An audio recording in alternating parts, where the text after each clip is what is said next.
Hola mis amados del chat y del YouTube channel. Hay pasajes en la Biblia que a mí siempre me han resultado confusos. Voy a compartir uno que me resulta confuso, aunque tiene una explicación.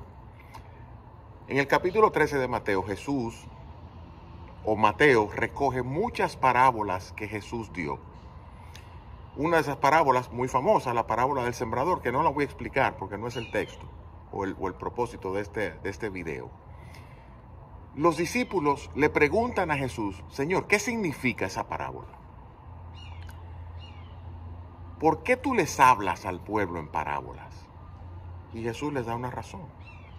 Jesús les dice: yo les hablo en parábolas para que se cumpla una profecía de Isaías, donde Dios le dice a Israel 750 años antes: viendo veréis, pero no entenderéis. Y oyendo también escucharéis, pero no comprenderéis.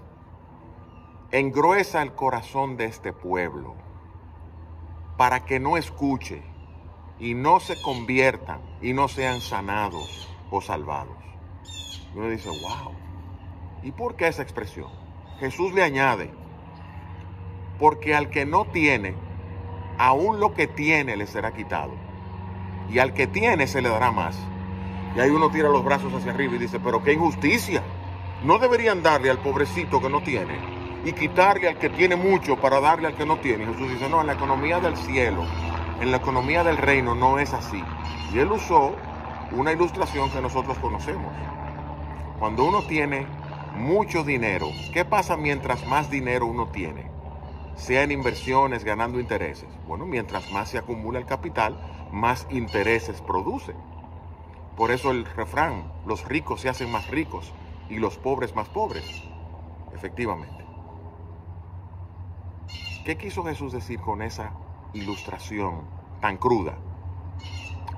Que hay personas que tienen algunas porciones de las cosas de Dios.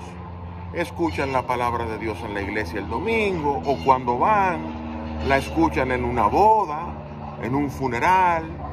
De alguna manera tienen cierto roce con la religión, pero realmente su vida está ocupada en las cosas importantes, en hacer dinero, en vivir, en disfrutar y en gozar de la vida y en todos los afanes que nos ofrece este mundo para ocuparnos.